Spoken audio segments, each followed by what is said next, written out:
السلام عليكم ورحمة الله وبركاته. بسم الله الرحمن الرحيم. الحمد لله رب العالمين والصلاة والسلام على سيدنا محمد وعلى آله وصحبه أجمعين وعلى كل من تبعهم بإحسان إلى يوم الدين. اللهم علمنا ما ينفعنا وانفعنا بما علمتنا وزدنا علما وعملا يا رب العالمين وبعد. Respected brothers and also sisters listening, once again, Assalamu alaikum wa rahmatullahi ta'ala wa barakatuh. Everybody awake? Alhamdulillah. I'm not going to take too much of your time. We are all waiting to listen to the final dars of hadith conducted by Hazrat Mufti Ismail Kacholwi, Hafidhahullah ta'ala wa ra'ahu. May Allah protect him and give him a long life. We've already heard Maulana Mahmud Chandia and Hazrat Maulana Hanif Luharwi and Hazrat Maulana Qasim Ingar. So I'm not going to take too much of your time.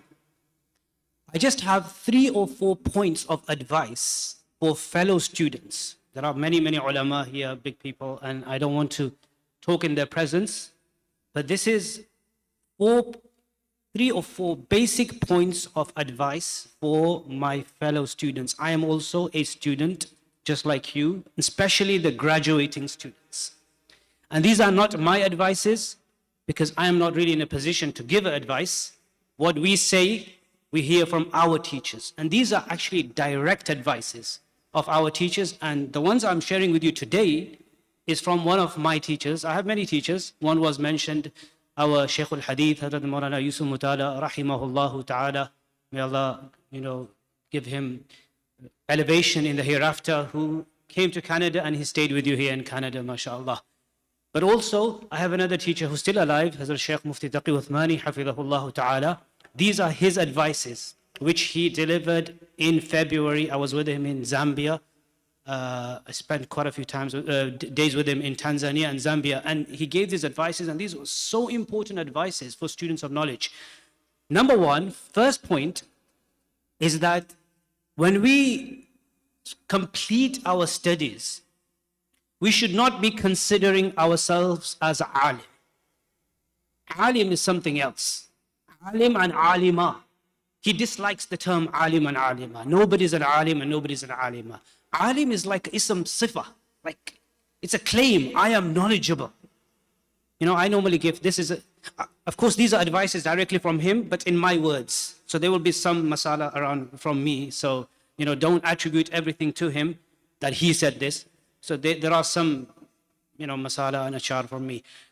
This word alim is ism sifa, ism fa'il. I normally give an example that imagine if the text message was going around in Toronto, mashallah, all the sulaha are invited for dawah today.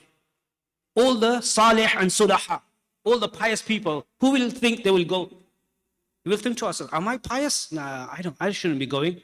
We are humble, inshallah. But when we say all the ulama invited, yes, I am an alim. So it's a claim. We are all students.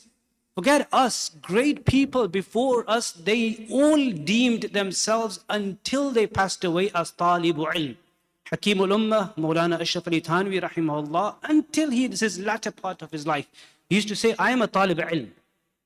There are many examples. There was this Hazrat Maulana Saeed Ahmad Khan, Sahib rahimahullah, who was prominent in Tabligh Jama'ah. I saw him when I was young.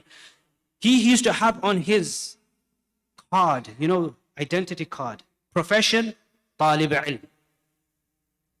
Until utlubul ilma min al-mahdi ila al-lahd, which is not a hadith, it's a saying.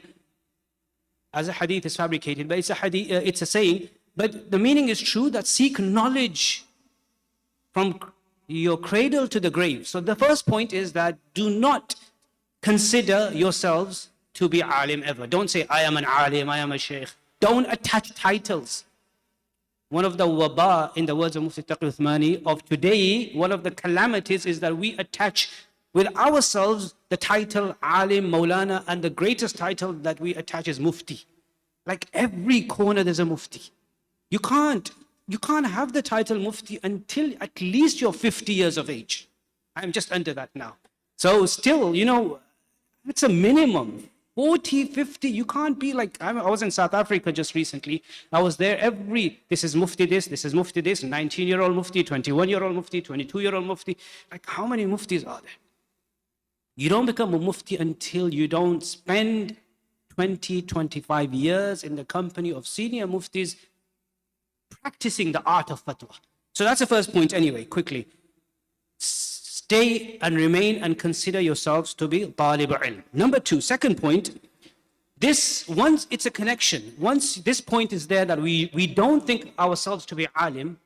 So today we're graduating from a 6-year alimiya or ilmiya course. This is an ilmiya course.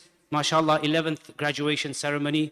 It's 11th, I think, and 17 students, female and male, are graduating, MashaAllah, as good students of knowledge, alhamdulillah.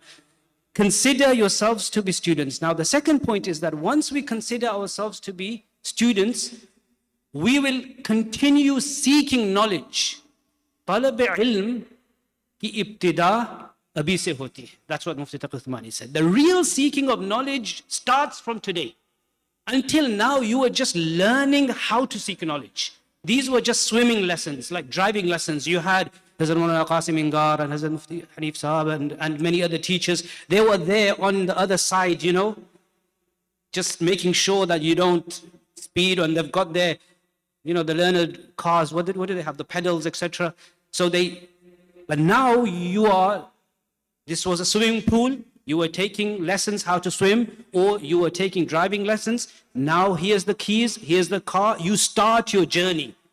From today it starts until your death. So real seeking of knowledge actually starts from today. These 6-7 years they only designed how to learn knowledge, because before these 6 years or 7 years or 8 years, in India, Pakistan is about 8 years, we don't even know how to read books. So now we can pick up Fathul Bari, Umdatul Qari, Raddul Muhtar, or whatever books, hadith books, tafsir books. We can read them on our own. So we're only getting the capability of reading the books on our own. That's what we've only learned how to become student. And then continuously, the third point is that, therefore, from now on, this is not the end of seeking knowledge, this is the beginning. Like, you've taken swimming lessons, you've got the pass certificate today, inshallah, you are qualified as a student. Now here's the Atlantic Ocean, start your journey. Let's see how far you go in the Atlantic Ocean. Some people might just go and put their feet in there and that's it. Some students might actually go a bit more and get water up to their knees. Some people might actually swim a few meters. Some students might go 1 kilometer, 2, 5, it depends. Different people, different students. But you study your knowledge. And then read books. Read those books which are beneficial for your ilm, for your amal, for your understanding, for your thought process. And this is what Hazrat Mufti Taqi Uthmani Hafidhahullah said. He said, look, read books, any books. If you're in fiqh, read fiqh books, tafsir books, hadith commentary books, but also seerah and tariq and the biographies of Sahaba from Seerah, biographies of Sahaba, Tabi'un, whether in Urdu, whether in Arabic, but try to read more in Arabic, less in Urdu and English, but also Urdu books, many.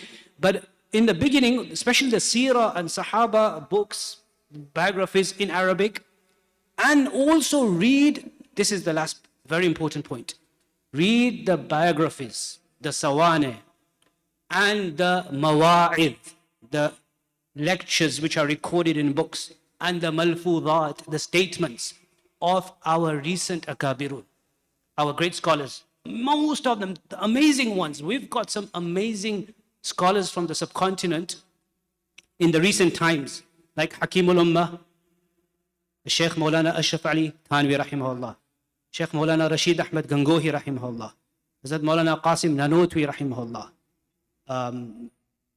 Hazrat Maulana Khalil Ahmed Saharanpuri rahimahullah, who wrote, the commentary Badr al-Majhood. And then, of course, Shaykh al-Hadith Maulana Zakaria rahimahullah, Shaykh al-Islam Maulana Hussain Ahmed Madani rahimahullah. And there's many. Read their biographies. Read how they were. You have the autobiography, Abeti, of Shaykh al-Hadith Maulana Zakaria rahimahullah. Now, the point here is that, actually, this is my last point, that normally, what the real situation should be, that after graduating, the real practice should be that a student should stay in the company of their teacher or teachers for 15, 20 years. Suhbah. That's how it always used to happen. Once you graduate, you don't just go, that's it, I'm an imam, and that's it, and I'm by myself, and I'm giving my own khutbah using AI, and that's it, I'm not listening to anybody or anyone ever. You have to have someone above you in order to be, on the straight methodology. Otherwise, you will be confused yourself. One day you're here, one day you're there, one day you're confused with this person, one day somebody else impresses you, one day you're down there, and this sheikh impresses you, and this doctor impresses you, and you're just confused yourself. So you need a mindset. What mindset you need to follow? And you have to have teachers above you and this understanding.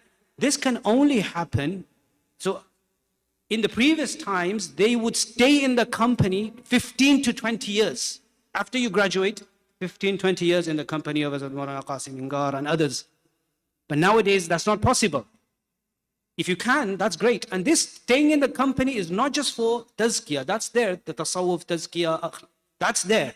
But even for your views, for your fatwa, for your understanding, for your correct methodology, the fikr, the thought, the mizaj, the madaq, the nature, the understanding, the temperament of the mind, for that you need to stay in the company 15, 20 years. But if you can't, then what is a kind of substitute? Kind of substitute is to read the malfudat, the mawa'id, the sawanid, the autobiography of these people. So you're with them in a way. You're with them, you're in their company in a way. And this, what will this happen? What will this do? This will help you, save you from two things, two extremes. This is the absolute last point. Two extremes. You will get this mizaj, this understanding of balanced understanding of deen. It will help you avoid extreme to the right and extreme to the left. What is that? Today, there is this, in the name of modernism, the thought, when we're talking about, I'm not talking about fiqh, masail, Hanafi, Shafi, Maliki, Ahmadi. I'm talking about major issues of our deen are being challenged in the name of modernity and modernism and liberalism and feminism and all the isms. Like major basic concepts of deen are being challenged, especially in the West, in the name of modernism and in the name of ghamidiyat and in the name of whatever you want to call. If we follow our way and the balanced understanding and we stay in their company, we learn, we read, in the words, I've got it here written, Mufti Taqi said that, he said here, that ek martaba हमारा मिजाज बन गया और हमारी सोच और अमल का एक नहज मुतय्यन हो गया, तो उसके बाद जितने जदीद मसाइल, हालात और जदीद तकाज़े हैं वो सब पूरे होंगे, मगर इस तरह के गुमराही के रास्ते पर नहीं जा सकेंगे. Once you make your mind, your focus, your basis is solid, then any modern challenge can come, nobody will able to deviate you, because your dimagh, your mizaj, your nature, your understanding is balanced. So that's one extreme. And the other extreme, that was the extreme on the left. There's another extreme. He said there's another group of people who, I'll say his words so it's not controversial. There's some types of people जो बुजुर्गों के तरीक़े की हकीकत को समझे ही नहीं, बज़ाहिर तमस्सुक लेकिन हकीकत में तशद्दुद के रास्ते से हमारे अकाबिर से के तरीक़े से हटे हुए. Some people, they've misunderstood what the buzrugs and what the mashayikh and the akabir really stood for. They think they are holding on to the akabir of Deoband, but in reality they are extremely extreme. Like they've become very extreme, where they made choti si baat ko pahar bana diya. They made small things like mountains. They didn't understand the hudud of ikhtilaf. Whatever I understand, that's the only haqq. That's a common word right now. I just came back from South Africa, by the way. Haqq. And whatever someone else says, they don't want to listen. This person's a fasiq, this person's a kafir, this person's a this, his kufr, his fisq. And this is completely gone on the extreme on the right. This tashaddud mizaj was not of our akabir. This was not the way of Hakim ul-Ummah Maulana Shabli Thanvi. This was not the way of Maulana Khalil Ahmad Saranpuri or Maulana Rashid Ahmad Gangohi or Shaykh al-Hadith Maulana Zakaria rahimahullah and the rest of them. So if we stay on this path and we read the books of our mashayikh and our kabir, then neither the people on the right will be able to deviate us and neither the people on the left will be able to deviate us, and we will be able to stay on the middle path. May Allah subhanahu wa ta'ala keep us steadfast on this path of i'tidal, of balance, of taqwa and piety, inshallah. Jazakumullah khaira, qulu qawli hadha wa astaghfirullah wa sallallahu wa sallam ala sayyidina Muhammad. Assalamu alaikum wa rahmatullah.